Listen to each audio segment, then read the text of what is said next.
Revolta de Beckman.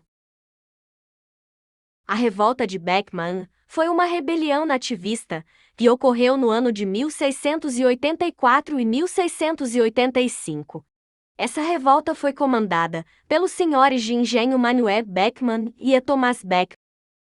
A principal insatisfação dos colonos foi com a Companhia de Comércio do Maranhão, que descumpriu o trato. A revolta iniciou em 24 de fevereiro de 1684. Contavam com a participação dos Beckman, homens bons e cidadãos. Eles invadiram os depósitos da companhia e rebelaram-se contra a administração local. Exigindo mudanças, tomaram medidas como tirar o poder do governador, expulsar os jesuítas e abolir a. Tomaram medidas como tirar o poder do governador, expulsar os jesuítas e abolir a Casa de Estanco. Durante um tempo, o movimento foi ficando fraco, sem apoio de outras cidades.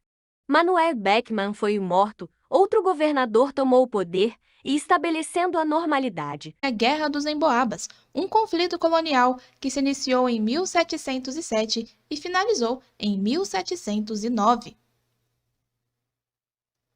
No final do século XVII, no Brasil, que ainda era uma colônia de Portugal, foram descobertos os primeiros sinais de ouro, na região de Sabará, cidade que hoje se localiza na região metropolitana de Belo Horizonte, em Minas Gerais. Tal ouro se concentrava nos vales dos rios e se denominou ouro de aluvião. Ele se apresentava em forma de pó, lascas finas ou pepitas.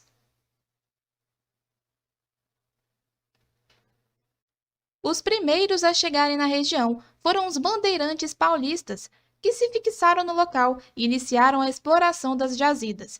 Foi então que começaram a surgir pequenos vilarejos no entorno daquela região, tais como Vila Rica, atualmente cidade de Ouro Preto, em Minas Gerais.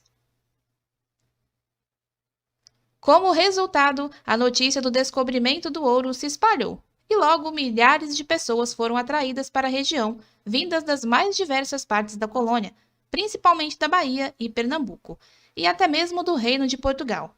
Todos queriam a possibilidade de um enriquecimento rápido na busca pelo ouro.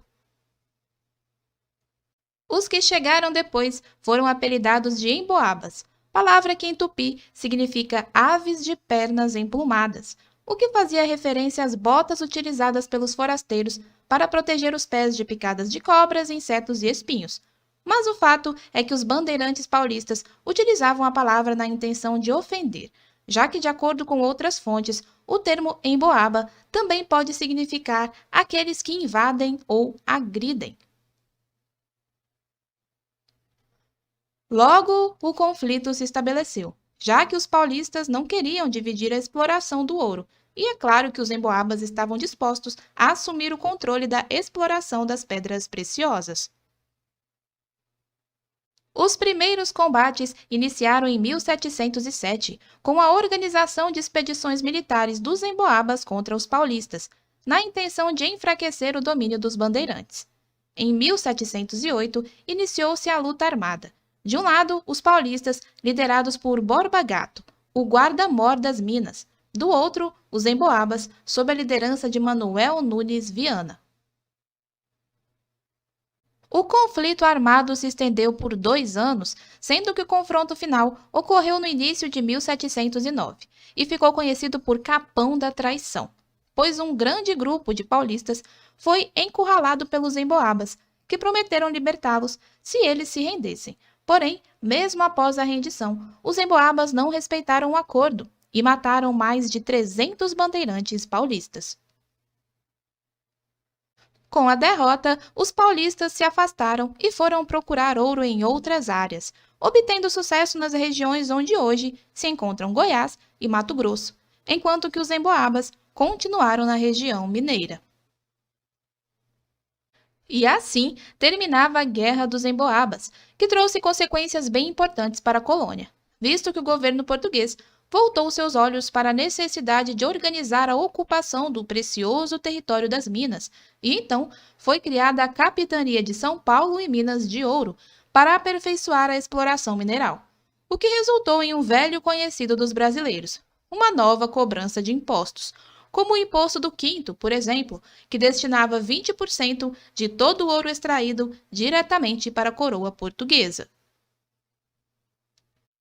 Dentre outras consequências da Guerra dos Emboabas, podemos citar a interiorização do Brasil, pois foram fundadas várias vilas na colônia para acomodar os aventureiros ao longo de seu percurso na busca pelo ouro. E assim, a economia também se tornou mais variada, haja vista que não se restringia apenas à exportação de metais preciosos para a metrópole, pois o comércio local, dentro das vilas, também se tornou mais viável e lucrativo. Guerra dos Mascates. A Guerra dos Mascates foi um movimento nativista que ocorreu no estado de Pernambuco no ano de 1710. Leonardo Bezerra foi líder português do Mascates, disputando contra os senhores de engenho de Olinda, liderados por Bernardo Vieira de Melo. A Guerra dos Mascates foi uma disputa pelo poder local de quem detinha poder econômico e poder político. Olinda perdeu muito investimento com a invasão dos holandeses. Por outro lado, Recife cresceu muito economicamente, incomodando os olindenses. Os senhores de engenho invadiram a cidade dos Mascates. Os Mascates revidaram e invadiram a Olinda, forçando o refúgio dos senhores de engenho. Neste ano, foi escolhido um governador que enviou tropas e colocou fim no confronto e prendeu os revoltosos. Em 1712, Recife se tornou sede administrativa de Pernambuco. Em 1714, foi concedido a anistia aos senhores de engenho, que em troca não poderiam mais se envolverem em conflitos. Revolta de Vila Rica, 1720. O movimento nativista, ocorrido no ano de 1720, na região das Minas Gerais, durante o período do ciclo do ouro, a coroa portuguesa aumentou muito a cobrança de impostos. Na região, o quinto era cobrado nas casas de fundição, sobre todo, ouro extraído, 20% ficavam com Portugal. Era proibida a circulação de ouro em pó ou em pepitas. Quem fosse pego desrespeitando as leis portuguesas era preso e recebia uma grave punição. Degredo para a África era a principal. Havia insatisfação popular contra os impostos, punições e rígida fiscalização portuguesa. Cerca de 2.000 revoltosos conquistaram a cidade, comandados pelo português Felipe dos Santos. Os revoltosos exigiam do governador da capitania de Minas Gerais a extinção das casas de fundição. Surpreso, o governador fingiu aceitar as exigências. Na verdade, queria apenas ganhar tempo para organizar suas tropas e reagir energicamente. Em pouco tempo, os líderes do movimento foram presos de Felipe dos Santos, condenado ao enforcamento em praça pública. Após isso foi esquartejado. A Inconfidência Mineira. A Inconfidência, também chamada de Conjuração Mineira, foi uma conspiração colonial de caráter separatista que ocorreu na região de Minas Gerais no final do século XVIII, especificamente no ano 1789. Nesta época, a capitania mais próspera do Brasil era Minas Gerais, principalmente devido ao fato de deter a maior extração de ouro da colônia, e conforme ela enriquecia, os impostos também aumentavam, o que não agradava aos habitantes da região, especialmente à elite. A extração de ouro na região começou a reduzir, porém, os impostos permaneciam, e a coroa portuguesa ainda implantou a derrama, que consistia no seguinte: a capitania tinha por obrigação enviar 1.500 quilos de ouro por ano para a metrópole, e caso isso não se cumprisse, os soldados reais tinham autorização de invadir as casas das pessoas e confiscar seus pertences até atingir esse valor. Aliado a tudo isso, os ideais republicanos e iluministas começaram a chegar à colônia. Foi então que a conspiração começou a dar os primeiros passos, tendo como principais objetivos proclamar a República na capitania de Minas Gerais, com capital em São João del Rei, realizar eleições anuais, instalar indústrias manufatureiras e formar uma armada nacional. Os inconfidentes chegaram a elaborar uma nova bandeira, que seria composta por um triângulo vermelho com a inscrição em latim Libertas Quaesera Tamen, ou seja, liberdade, ainda que tardia. Os membros da Conjuração Mineira eram, em sua maioria, pertencentes à elite da capitania, tais como comerciantes, fazendeiros, médicos, clérigos da Igreja Católica. Porém, havia uma exceção. No meio deles, encontrava-se uma famosa figura histórica do Brasil, Tiradentes, um militar que estava bem longe de pertencer à elite.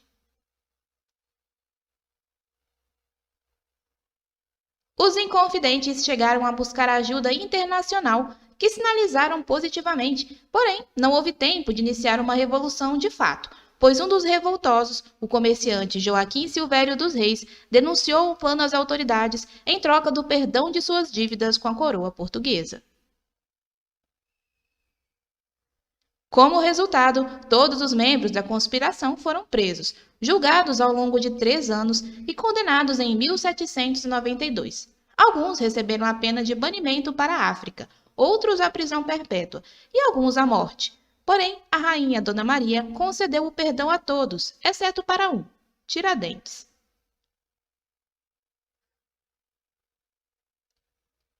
Tiradentes foi executado em 21 de abril de 1792 e seu corpo foi dividido em partes e espalhado ao longo do Caminho Novo, tendo sua cabeça ficado exposta na praça central de Vila Rica, para que servisse de exemplo a qualquer um que tentasse se rebelar contra a coroa portuguesa. E embora tenha fracassado, a Inconfidência Mineira foi uma das mais importantes revoltas emancipacionistas organizadas contra a coroa portuguesa, e inclusive pode ter estimulado outras conjurações, como por exemplo a Conjuração Baiana, que ocorreu poucos anos depois. A Conjuração Baiana. No final do século XVIII, ocorreu na Bahia uma revolta contra a coroa portuguesa, motivada pela escassez de alimentos. Ocorre que os proprietários de terras viram que era mais vantajoso e lucrativo plantar cana-de-açúcar do que outros tipos de alimentos, e por isso foi reduzido drasticamente o plantio de outros gêneros alimentícios, o que impactou diretamente a população baiana, inflacionando o valor dos alimentos e causando fome, uma combinação bem favorável para uma revolta. Uma curiosidade interessante sobre a Conjuração Baiana é que ela também é conhecida como Revolta ou Conjuração dos Alfaiates, haja vista que muitos desses trabalhadores faziam parte dos revoltosos, e também pode ser chamada de Revolta dos Búzios, uma vez que muitos de seus membros utilizavam um búzio amarrado em um dos pulsos como forma de identificação. Entretanto, para que ocorresse uma revolta de fato, faltava uma coisa: ideais. E assim como ocorreu na Inconfidência ou Conjuração Mineira, os ideais iluministas também foram fonte de inspiração para os baianos. Mas de que forma a população menos abastada teve acesso a tais ideologias? Bom, em 1797, alguns importantes intelectuais da Bahia, pertencentes à elite, dentre os quais podemos destacar o comerciante Francisco Agostinho Gomes, o médico Cipriano Barata e o professor Francisco Muniz Barreto, criaram a chamada Sociedade Maçônica Cavaleiros da Luz. E foi lá que eles se reuniram para estudar e traduzir os textos de pensadores franceses, tais como Rousseau e Voltaire. A partir de então, os ideais iluministas despertaram o interesse da população menos favorecida, e as mensagens de liberdade, igualdade e fraternidade estimularam a conspiração contra a metrópole. E quais eram os principais objetivos da Conjuração Baiana? Os conspiradores desejavam realizar uma reforma social e política na Bahia, de modo que fossem abrangidos alguns aspectos essenciais, tais como o aumento da remuneração dos soldados, a liberdade de comércio com outros países, a abolição do sistema escravocrata e a implantação de uma república democrática na Bahia. Foi então que, no dia 12 de agosto de 1798, Salvador acordou com as suas ruas cheias de cartazes afixados em locais públicos que traziam palavras de ordem, atacando firmemente a administração portuguesa e convocando o povo à revolução. Vejamos alguns trechos de um desses panfletos revolucionários, que dizia o seguinte: Aviso ao povo baiense. Ó vós, povo, que nasceste para sereis livres, ó vós, que viveis flagelados com o pleno poder do indigno coroado. Homens, o tempo é chegado para a vossa ressurreição, para ressuscitares do abismo da escravidão, para levantares a sagrada bandeira da liberdade.